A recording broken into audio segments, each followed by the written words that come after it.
All right. Hello, everyone, and welcome to the 18th of October, 2024 Node API team meeting.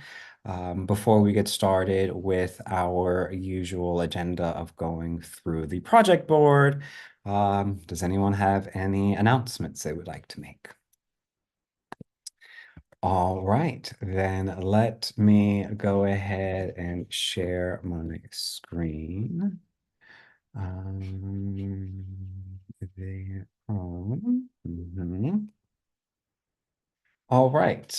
So this is the project board. And of course, if Gabe or Chengzong or anybody else join, I can't see the participants list. So just let me know and I'll promote them. Starting in the done column here, this one I recently moved to done because the underlying merge request was landed. The one about adding support for UTF-8 and Latin 1 property keys. This issue was specifically, it spawned that whole discussion we had about, helper functions versus not or whatever. Um, but I went ahead and just closed this issue because we're not actually doing what that issue says. We addressed it in that. Anything to I say just about? wonder if we have to add how pretty much whatever been requested can be just really kind of solved with two function calls. Yeah, Uh, and I mean he says this person that did they create this issue? Yeah, the poster says they're using a workaround, but they say that it's an extra call. So they are aware that oh, okay. like they already have the workaround for them. But we just completed the rest of the API by adding those other two. Okay. Cool. Um, all right. Then moving on, I think everything else is the same. Then we have has PR. Um, this one, experimental node API is not stripped. We talked about this one last week and how I said that the tool that's stripping the experimental headers was a little it wasn't smart enough to be able to figure out what's going on there because it only really supported if def and if not if and def. And last week we discussed that one solution would be possibly modifying the header so that it'd be easier for the tool. And then I thought about it a little bit and I was like, I don't really like that approach. I don't want us to have to, uglify our source just so that this other tool can use it, right? So I looked into a bit about some more robust way to do it. Um, and that is what I came with this PR. And basically what it does is it uses Acorn, which is a JavaScript AST generator, in order to parse the if expression, create an AST, and then try to evaluate it as either we can always remove it, we have to always keep it, or it is unknown, so we leave it as is. Um, and I went with this Acorn JavaScript AST because for the most part, the definitions are pretty JavaScript-ish already, right? So I sort of just made some tests here that, if defined in API experimental, that would always be false. If not defined, that's always true. Here's one that we don't know the result of because we don't know what this value would be. So it comes back as undefined. This one we do know the value of because it's an and we can short circuit with being this defined as false. So false and unknown is always false. And then if there's a parse error, if there's something that, this was also in the code. which is a valid C preprocessor, but not JavaScript, and that's what we're using for the AST generator. It would come back as undefined. So I played a little bit around with that, and it ended up creating this PR on my fork, which is exactly what we wanted it to do. So this is the automated header sync, and it picked up that there was a change, and the change that we have of the file is removing the if define this, and taking the value what it would be if it's not enabled. So it kind of solves that issue. But then there was some additional now discussion from Chengdong and Nick about why are we even stripping the experimentals from the headers. And I remember Michael's reasoning was that we don't necessarily like if we publish a version with an experimental API and then we change the API, like we don't want people to use this module for experimental APIs or something like that. I don't really recall because I think it would be okay to put the experimental APIs in there because you would hide them at compile time when you're using the header by not defining the NAPI experimental. So then they would be hidden that way. Um, but I think, Michael had some concerns. So we'll just wait until next week to see if he has anything to particularly add. Um, Keeping all this experimental would be definitely much easier. oh my God, yes, it would be so much easier. All of this nonsense about stripping, like, because all of that was because Clang has ways to get a parse tree of a C source file. However, it excludes the preprocessor definitions. So that's why I had to sort of do everything kind of by hand. Oh well. Um, yeah, so that's just a quick update on that, and we can wait to see what Michael says. Yeah, but using like a JavaScript parser, like it's Yeah. like to me sounds like so hackish. Oh my God, it was so hacky. It was so hacky. You don't even know.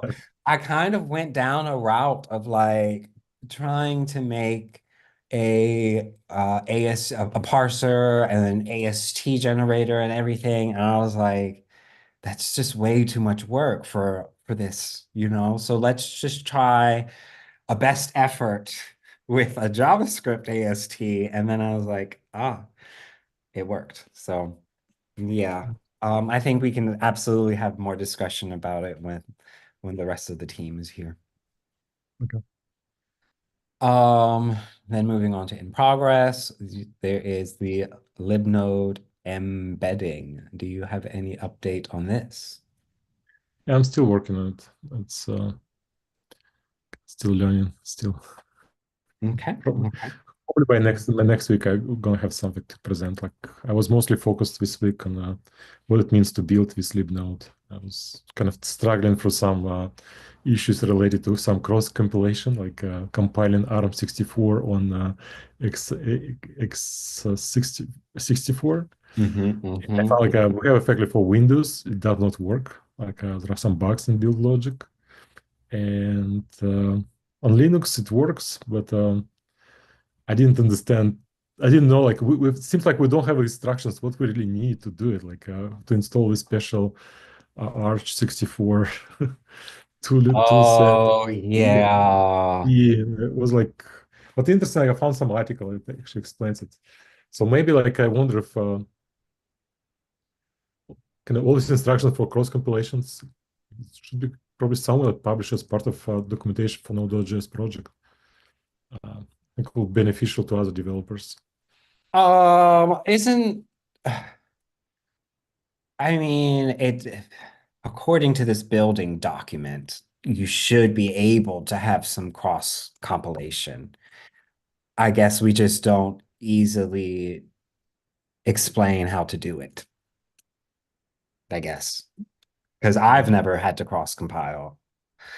Um, but yeah, I mean, I guess if you are working with cross compilation and you have some good findings, maybe it would be worthwhile to put that in either a cross compilation document itself, either this building document, or leave it in the documentation that you add for LibNode itself. Yeah, sounds good. Okay. Anything else on that? No, that's it. Okay. Then STDException catching once more. I was working on this a little this week, but I just pushed this like half an hour ago. Basically, what they were wanting to do here is have a way to catch all exceptions. And there's a snippet. I think it's in this one. Yes, here. And basically, this is what we already have in our code is if it's an error, a Node API error, we can throw it. Otherwise, we crash because it's an uncaught exception, right? So my thought was to add these two patches um, in a feature flag define thing, whatever you want to call it. So that's sort of what I have been working on here. Um, and it's exactly what I sort of said. This, the existing check is still there, NAPI CPP exceptions. Um, and what I added was NAPI CPP exceptions all, which I wanted to catch all the exceptions, right? So basically change this to a define. If you have either of those defined, then you know you're going to do your base one, right? Then I check if you have the all defined, and then if you do, add those. Pretty simple. Yeah. I have some local tests. I have to push those. But I do have one thing that I would like to discuss regarding this is the naming convention, because I feel like our convention would be that it should be Node add-on API, CPP exceptions all, because it's specific to Node add-on API. Thoughts on that?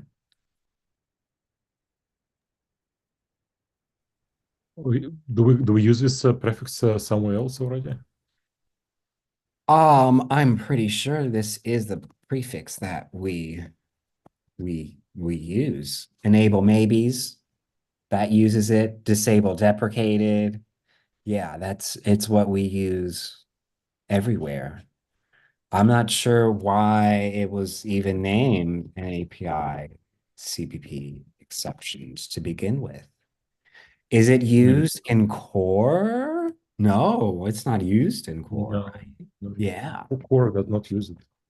right. So what I would like to do is introduce the new flag as Node add-on API and have the introduce also Node add-on API CPP exceptions as a backwards compatible replacement for this oddball.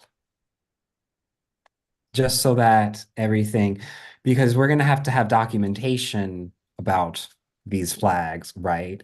And I would like it to be what's the word I'm looking for? You sort of the same, you know. So what are your thoughts on this? Yeah, sounds good to me. Sounds good to you. Perfect. Okay. The only question I have, with new flags in introduce, is it on by default or off? it I think it's going to be off by default so that so that there's no behavioral changes. So it's off by default, and if your callback throws a native C++ exception, you're going to crash, and which is the existing behavior, and it will continue to be.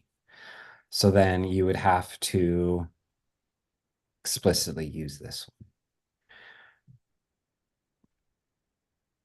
I think I the, I have to sort of look into the zip file because we use we have a specific zip file for disabling and enabling exceptions or things like that. So there may be some consequences of how introducing this may work, but um, I just have to keep that in mind moving forward. Um, and the But if you kind failures of are think like, happening. what should be our North Star in future, then I believe like people either want to have kind of catch all these exceptions or don't catch them at all, right? Like I can't see people really want to write some C++ Oh, code, which in the end cause a crash. I mean, yes, you have a point. You really have a point. Um, Uh, but if we change the behavior, then it would have to be Semver major. yeah, yeah. Yeah, let's do one step at a time. Yes, probably want We to see something there could, from the, right.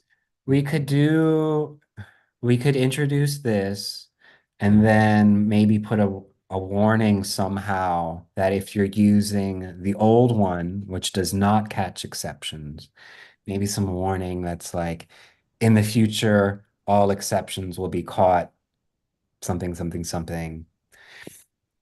I don't know. I think that is another thing that we can discuss with the team. Um, see the issue of all so many flags, people simply may not know about them, and we kind of we're asking other people to make these decisions, and they have to think about so many different things. What will be good thing to do about our kind of framework to make sure that we yeah.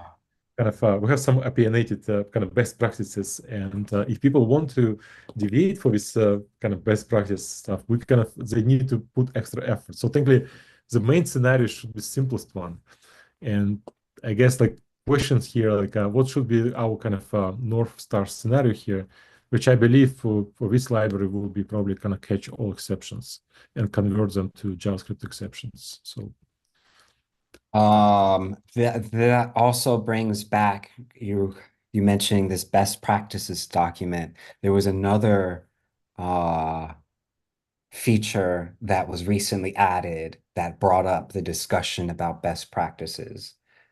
Um, the basic finalizers. Yeah, yeah, yeah, yeah, yeah, yeah, yeah.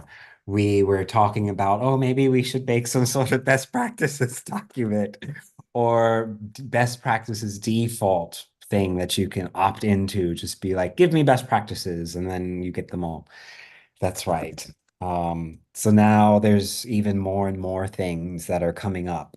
Um, I do remember when I first got into Node add-on API, I did kind of stumble a little bit on should I use exceptions or not, right? So I think making it a very easy default with configurable options would be really good. we have one more attendee joined us. If you can promote. Okay. Yes, absolutely. How do I get participants, attendees? Vote to panelists. Thank you for looking out. Um, okay, and the tests are failing because they are uh, the variables aren't being used and the parameters or something. Because, we have the if defs and things are being hidden and not hidden, and we have warnings as errors, and it's a warning that the parameter is not used. So, Sorry to interrupt you again. We have one more thing, like a change on. yeah. We have one more attendee, you said? Yes, yes, a change Okay. on tasks. Ah, perfect. Perfect timing. Perfect timing. More promote to panelist. Okay.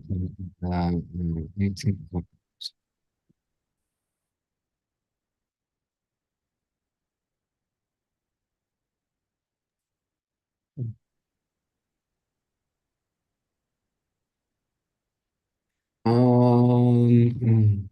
What about some best practices, Doc? This with the basic finalizers. Yeah.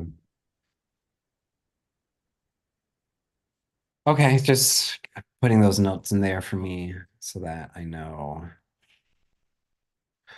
Okay. That is that for catching exceptions. Then we have things in the to do. I have no updates for anything in the to do. Does anyone else have any updates for anything in to do? No, I don't. All right. Then it needs triage. Is there anything new that has showed up? It does not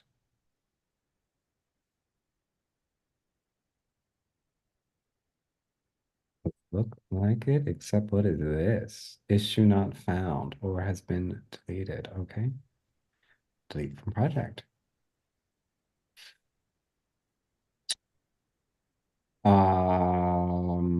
We have this is new, which is going to have still the issue with the experimental headers. And I guess Chengzong, since you just joined, we did have a discussion about that. But I think we should wait to have that discussion when Michael is back next week because he is the one who has Yeah. more reservations about it. Because I think it's okay to have experimental in there and it would simplify so much more. And I think Vladimir also was thinking the same. So um, we can just wait for next week on that. Yeah, I checked back to the history discussion that I think Michael is arguing for stripping experimental APIs in the handled package.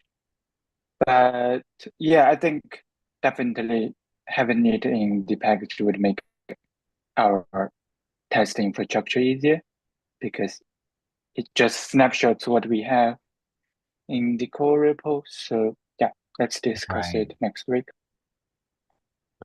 Okay.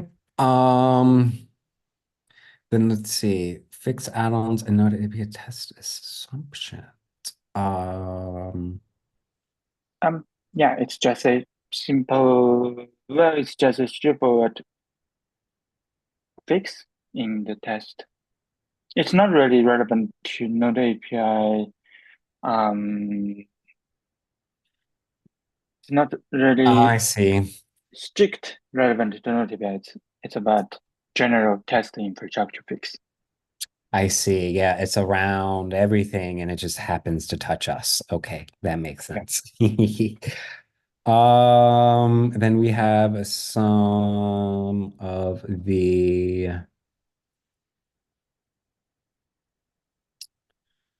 um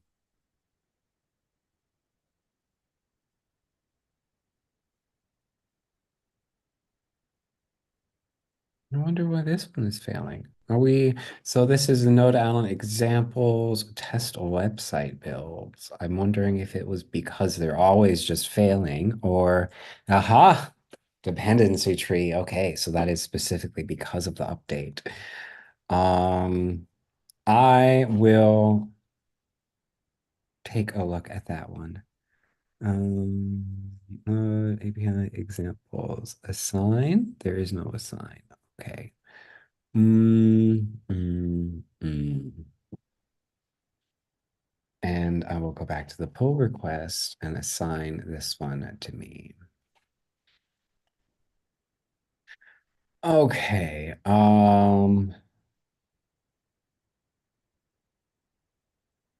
I mean, I will take both of these and look at them both because they're both in the same repository.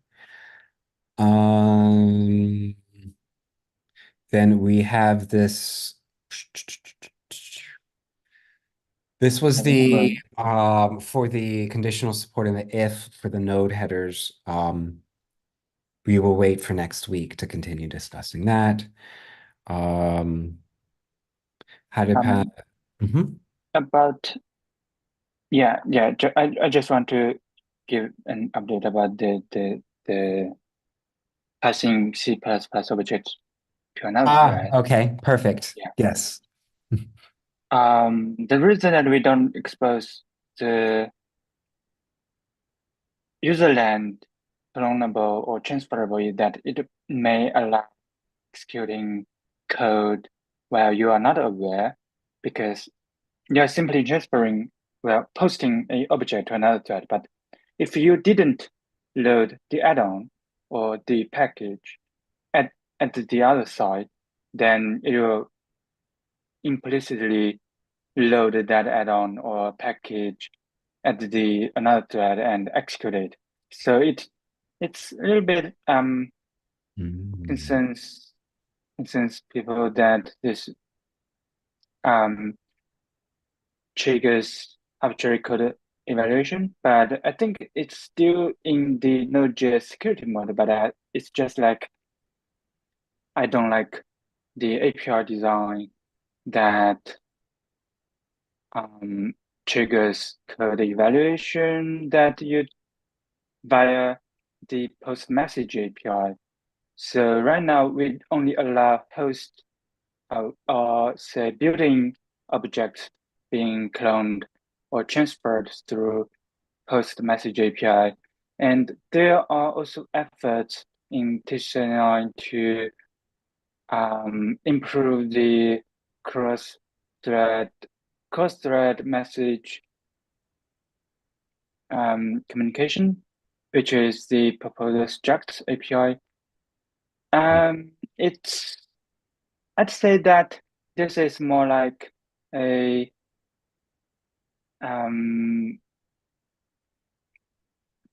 proper way to efficiently communicate across threads in JavaScript land, because it basically allows structured way to access a shared memory, so between threads in JavaScript. So in that way, I think it might not address all the problems we have with the with the original issue, but I think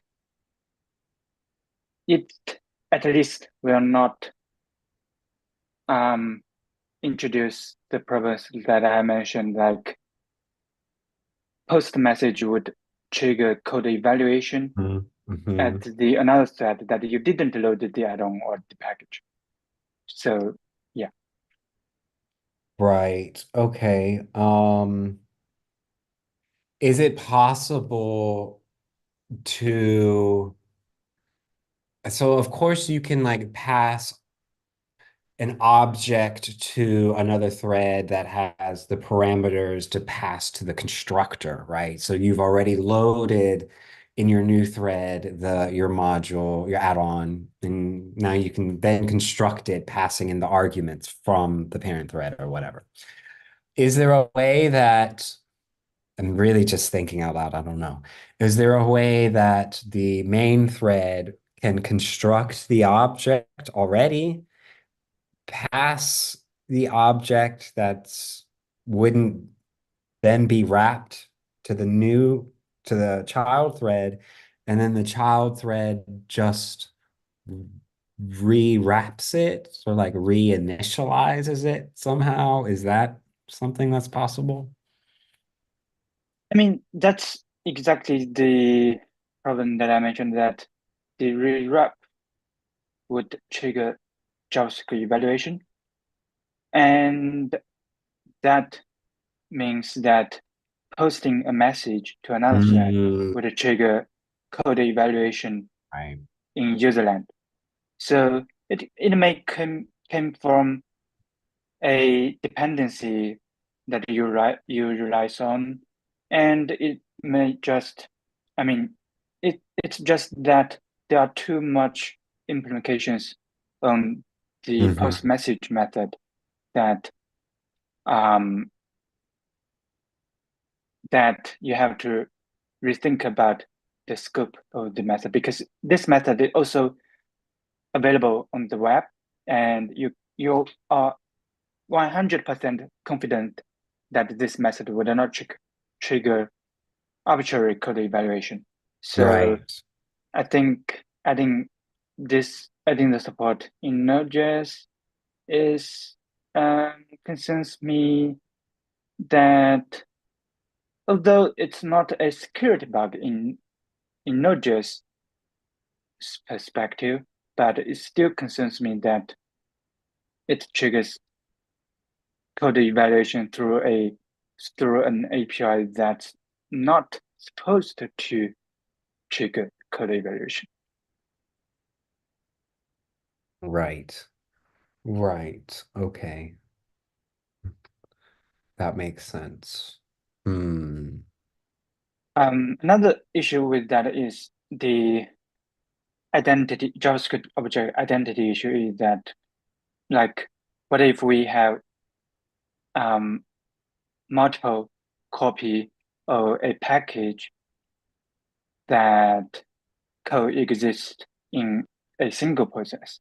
So, like, even if we have two identical definition of JavaScript userland class, but if it's defined in two different copy of the JavaScript file, they are not identical per the JavaScript object identity.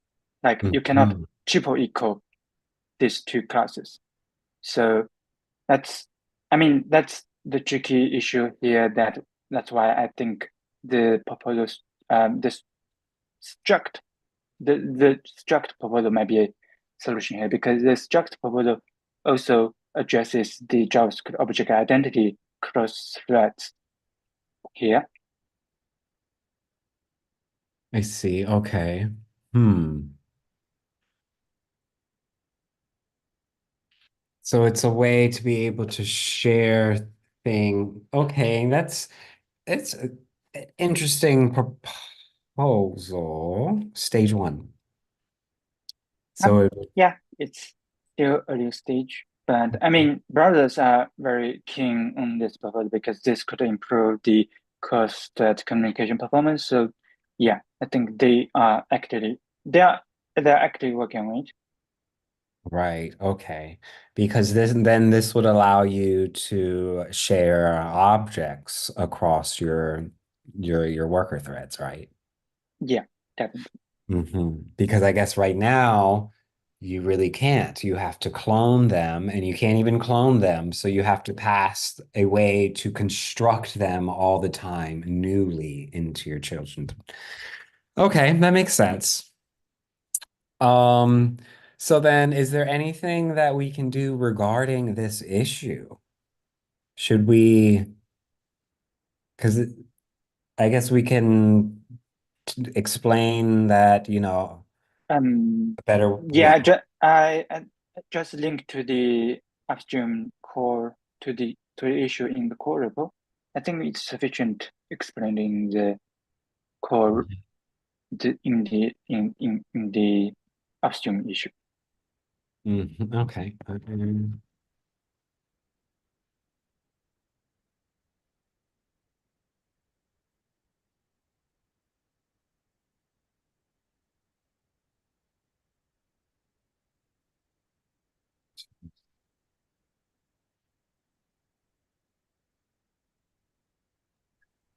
The only thing, like, I don't understand, Chengren, like, even like sometime in future, this JavaScript structs will be accepted.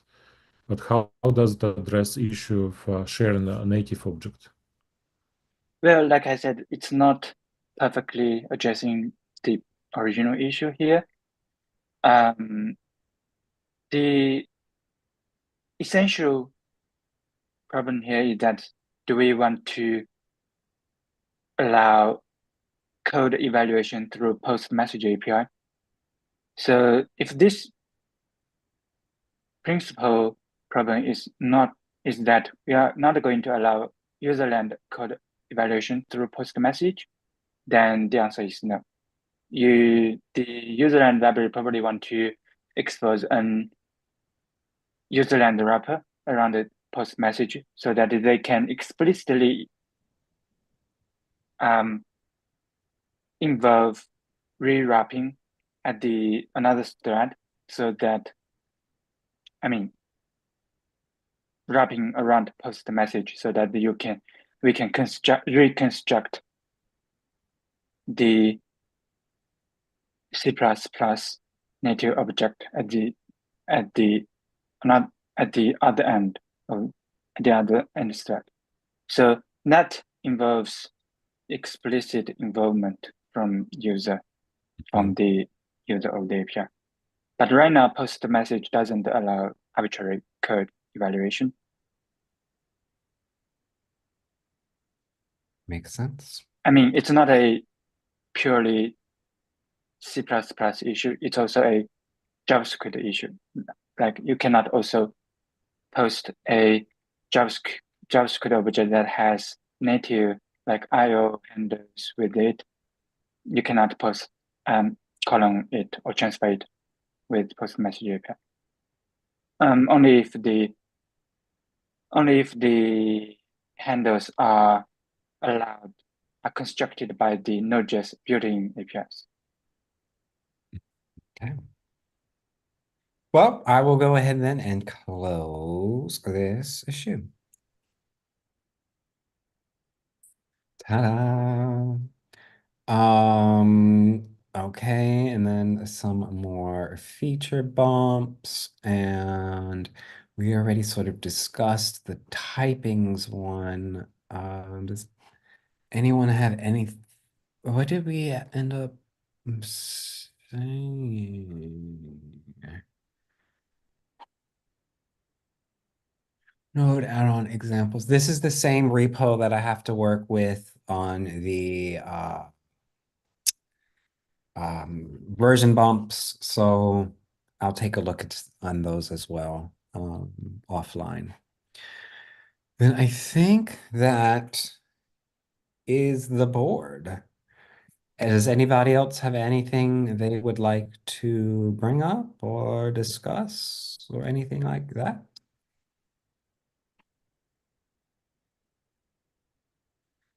All right then. Well, I guess everybody will get 18 minutes back and enjoy your weekend.